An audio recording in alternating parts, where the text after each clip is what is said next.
దేవుని పరిశుద్ధ నామమునకు మహిమ కలుగునుగాక. కూడి వచ్చిన మీ అందరికీ యేసుక్రీస్తు నామములో శుభాభివందనాలు. హెవెన్లీ లైఫ్ మినిస్ట్రీస్ తరపున తెలియజేస్తున్నానండి. పాట పాడుకుంటూ ఉదయకాల సమయంలో దేవుని నామాన్ని మహిమ పరుద్దాం. హల్లెలూయా. సాగిపోదును ఆగిపోను నేను, సాగిపోదును ఆగిపోను నేను, విశ్వాసములో నేను ప్రార్థనలో నేను, విశ్వాసములో నేను ప్రార్థనలో నేను. హల్లెలూయా హల్లెలూయా హల్లెలూయా హల్లెలూయా హల్లెలూయా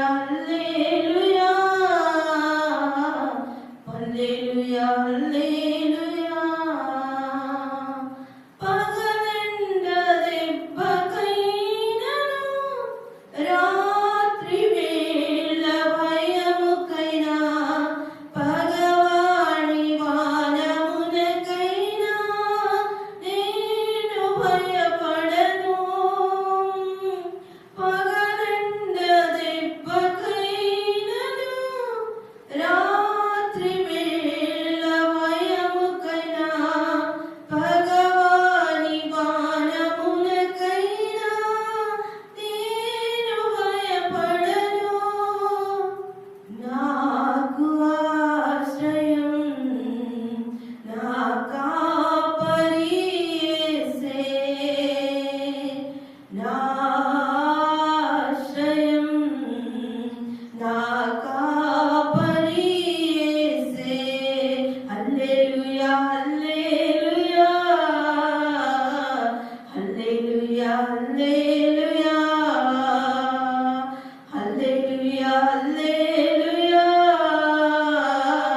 హల్లెలూయా హల్లెలూయా.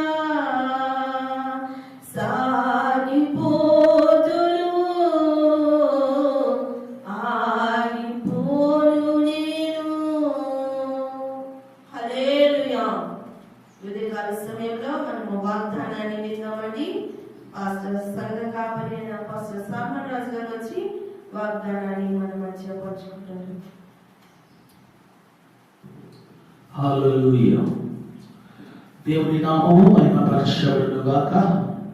ఇర్మియా గ్రంథము 29వ అధ్యాయము 12వ వచనము చదువుకొని ఈ దినము వాగ్దానాన్ని మనము ధ్యానించుకుందాం.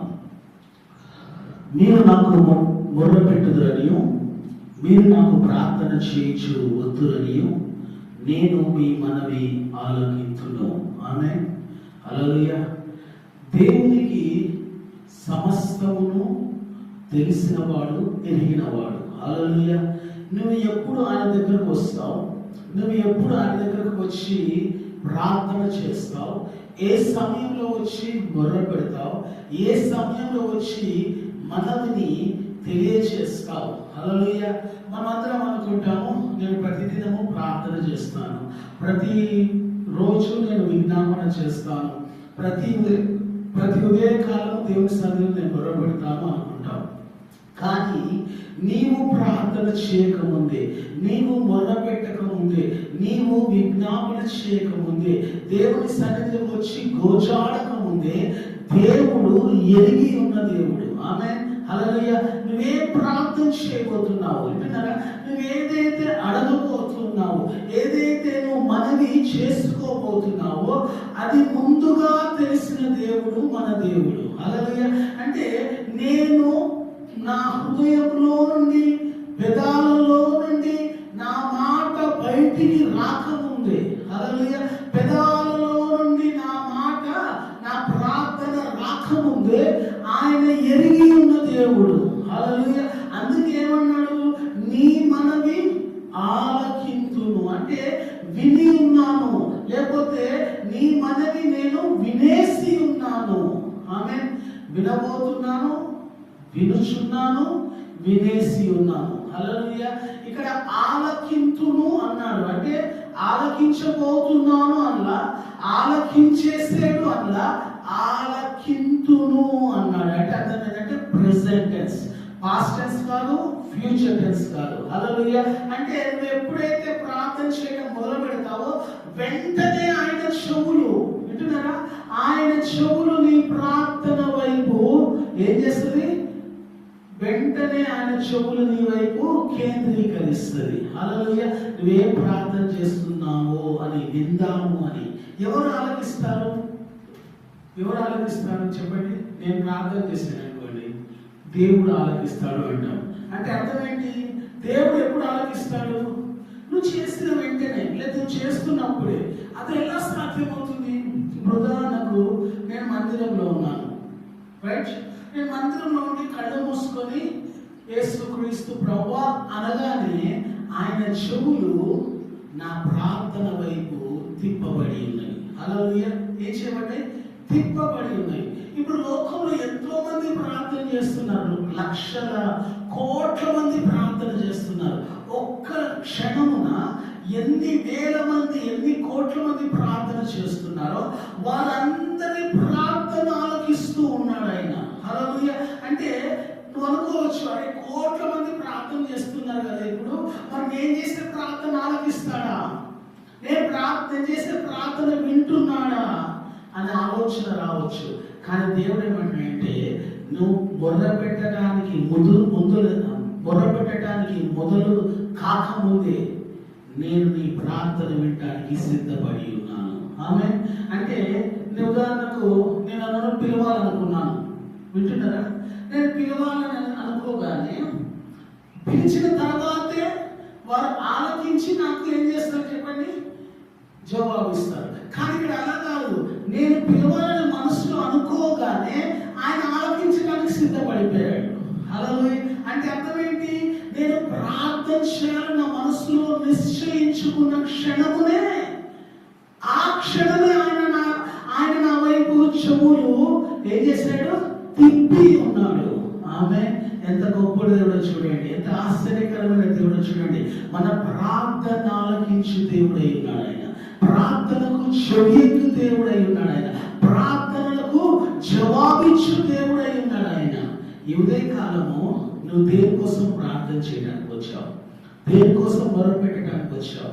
దేనికోసము మనవి చేసుకోవడానికి వచ్చావో దానిని ఆలకించి దానికి దేవుడు జవాబు ఇవ్వబోతున్నాడు. ఆమె ఆలకించడానికి అర్థం ఏంటి? ఖచ్చితంగా జవాబిస్తాడని. హల్లెలూయా. కొన్నిసార్లు మనం అనుకుంటాము, నేను ప్రార్థన చేశాను, నాకు ఇంకా ఏం రాలేదు, తిరిగి జవాబు రాలేదు అనుకుంటాం. హల్లెలూయా. విన్నాడు, జవాబిస్తాడు. ఈ జవాబు ఇచ్చేటప్పుడు కొంచెము సమయం తీసుకున్నాడు ఆయన, కొద్దిగా సమయాన్ని వెచ్చించి ఉన్నాడు. హల్లెలూయా. అంటే రిప్లై ఇవ్వటానికి కొంచెం సమయం తీసుకున్నాడు అంతే. నీకు ఉత్తరం రాస్తూ ఉన్నాడు ఆయన. నువ్వు అడిగిన ప్రార్థనకు జవాబుగా ఆయన ఉత్తరం రాస్తూ ఆ ఉత్తరాన్ని నీకు ఒక రోజు పంపిస్తాడు, ఒక క్షణాన్ని పంపిస్తాడు. నువ్వు ఏదైతే అడిగి ఉన్నావో దేవుడు తిరిగి నీకు అనుగ్రహించబోతూ ఉన్నాడు. ఉత్తరం ద్వారా, రిప్లై ద్వారా. దాని కొరకు నువ్వు సిద్ధపడి ఉండు. ఆమె ఆయన ప్రార్థన ఆలకించేశాడు. నీ ప్రార్థనకు ఆయన ఆల్రెడీ వినేసి ఉన్నాడు. కానీ దానికి జవాబు నీవు పొందుకోవడానికి సిద్ధంగా ఉండాలి. ఆమె అది ఈ క్షణమే కావచ్చు, ఈ గడియ కావచ్చు, ఈ రోజు కావచ్చు, ఈ వారం కావచ్చు, ఈ మాసం కావచ్చు. కానీ జవాబు ఏమవుతుంది? ఆలస్యమైనా కానీ జవాబు తప్పకుండా వస్తుంది. ఆమె ఎందుకంటే జవాబు రావడం ఆలస్యం అవచ్చు, కానీ జవాబు రాకుండా మాత్రం మానదు. హల్లెలూయా. అంటే ఆయన నీ ప్రార్థన విని అలా మౌనంగా ఉండిపోడు. నీ ప్రార్థన విని నీ ప్రార్థనను కాదనడు ఆయన. నీ ప్రార్థన చేసిన తర్వాత ఆయన ఆలకించి దాన్ని జరిగించకుండా ఉండడు ఆయన. కొంచెం ఆలస్యం చేస్తున్నాడు అంతే. ఆ కొంచెం ఆలస్యంలో నువ్వు ఓపికతో ఉండాలి, నువ్వు సహనముతో ఉండాలి. విశ్వాసంతో ఉండాలి. అక్కడే నీ నమ్మకత్వము బయలుపరచబడుతుంది. హల్లెలూయా. నువ్వు ఎంత నమ్మకంగా ఎదురు చూస్తున్నావో, దేవుని కార్యము కొరకు నువ్వు ఎంత కనిపెట్టి ఉన్నావో అని ఆ సమయంలోనే నీలో ఉన్న విశ్వాసము బయలుపరచబడుతుంది. దేవుడు ప్రార్థన చేసిన వెంటనే జవాబు ఇచ్చే సమయాన్ని మనం చాలా చూస్తాం. కానీ కొన్నిసార్లు ప్రార్థన చేసిన వెంటనే దేవుడు కొంత ఆలస్యం చేస్తాడు. ఆలస్యం చేశాడు కదా అని దేవుడు ఆ ప్రార్థన జరిగించకుండా మానడు, ఖచ్చితంగా జరిగిస్తాడు. ఆమె ఉదాహరణకు ఈరోజు నువ్వు ప్రార్థన చేస్తావు, అది కొన్ని దినాల తర్వాతనో, కొన్ని మాసాల తర్వాతనో, కొన్ని సంవత్సరాల తర్వాతనో నెరవేర్చబడింది. అంటే అర్థమేంటి? నువ్వు ఎప్పుడో ప్రార్థన చేస్తే దేవుడు ఇప్పుడు నెరవేర్చడానికి అర్థమేంటి? నువ్వు చేసిన ప్రార్థన ఆయన మర్చిపోలేదు అని. He never forget our prayers. ఆయన మర్చిపోవడానికి మనుషుడు కాదు. నువ్వు నాకేదో చెప్పావు ప్రే రిక్వెస్ట్, నేను ఒక రోజు ప్రార్థన చేస్తాను, 2 రోజులు ప్రార్థన చేస్తా, తర్వాత మర్చిపోతాను. కానీ ఆయన ఒకసారి నీ ప్రార్థన వినిన తర్వాత అది మర్చిపోయాడనే మాట లేదే లేదు. ఖచ్చితంగా దాన్ని నెరవేరుస్తాడు. కానీ నీవు నేను సహనముతో ఎదురు చూడాలి, ఓపికతో ఎదురు చూడాలి, నిరీక్షణతో ఎదురు చూడాలి. నా దేవుడు నాకు చేస్తాననే విశ్వాసంతో నువ్వు దాని గురించి పలుకుతూ ఉండాలి, ప్రకటిస్తూ ఉండాలి. తన కొరకు నువ్వు ఎల్లప్పుడూ ధ్యానిస్తూ ఉండాలి. నీ హృదయంలో విశ్వాసాన్ని పెంపొందించుకుంటూ ఉండాలి, నిరీక్షణతో అడుగులు వేస్తూ ఉండాలి. అప్పుడు దేవుడు ఖచ్చితంగా నీ జీవితంలో దానికి జవాబు చూపించబోతూ ఉన్నాడు. ఆమేన్. కాబట్టి ఇప్పుడు దాకా నువ్వు చేసిన ప్రార్థన ఇంకా జవాబు రాలేదా? ఖచ్చితంగా రాబోతున్నాయి. ఈ సంవత్సరము నువ్వు చేసిన ప్రతి ప్రార్థనకు దేవుడు జవాబు దయచేయబోతున్నాడు. ఈ సంవత్సర వాగ్దానం ఏంటి? Heaven light ministries. మన దేవుడు నమ్మదగిన దేవుడు. ఆమేన్. కాబట్టి దేవుడు నమ్మదగిన వాడు. ఆయన నీ జీవితంలో ఇచ్చిన ప్రతి మాటను నెరవేర్చుటకు ఆయన నమ్మదగిన వాడు. ఆమేన్. కళ్ళు మూసుకుందాం, ప్రార్థన చేద్దాం. పరిశుద్ధుడా, మా ప్రియ పరలోకపు తండ్రి, ఉదయ కాలము తండ్రి నీకు వందనాలు, స్తుతులు చెల్లిస్తూ ఉన్నాం. నువ్వు నాకు మొర్రపెట్టుదు అని, నువ్వు నాకు ప్రార్థన చేయదు అని నేను ఎరుగుతున్నాను. నీ మనవి ఆలకింతును అని చెప్పి ఉన్నారు. అవును ప్రభా, మా నోట్ల నుంచి ప్రభా, మా పెదవుల నుండి, మా హృదయంలో నుండి మాట రాకమునిపే నువ్వు నా ప్రార్థనను ఎరిగి ఉన్న దేవుడు, దాన్ని విని ఉన్న దేవుడు. ప్రభా నీకు వందనాలు. ఒక్కొక్క ఆలస్యం వచ్చేమో, కొంత తండ్రి నీకు వందనాలు ప్రభా, సమయము ప్రభా తండ్రి ప్రభా పట్టచ్చేమో, కానీ నువ్వు ఖచ్చితంగా దాన్ని నెరవేర్చే దేవుడు, జవాబిచ్చే దేవుడు. తండ్రి మేము చేసిన ప్రార్థనకు కార్యము సఫలము చేసే దేవుడు. నీకు మహిమ చెల్లిస్తూ ఉన్నాం తండ్రి. వాక్యం వారి జీవితంలో వారి ప్రార్థనలన్నిటికీ జవాబు దయచేయండి. ఎంతో కాలం నుంచి ఎదురు చూస్తూ ఉన్నారు వారి ప్రార్థనలకు జవాబు కొరకు. ఈ సంవత్సరంలో ప్రభు వారి ప్రార్థనలకు జవాబు వారు పొందుకుందురుగా కానీ ప్రార్థన చేస్తున్నారు. వారి జీవితాల ప్రతి ప్రార్థనకు తండ్రి నీకు వందనాలు, కార్యము సఫలపరచగలరుగా కానీ ప్రార్థన చేస్తూ యేసు పరిశుద్ధ నామములో అడుగుచున్నాము మా ప్రియ తండ్రి. ఆమేన్. హల్లెలూయా. దేవుడు మనందరిని దీవించును గాక. Pastor Salmon Raj YouTube channel ప్రతి ఒక్కరు లైక్ చేసి, సబ్స్క్రైబ్ చేసి, షేర్ చేస్తారని కోరుతూ ఈ మాటలు ముగిస్తూ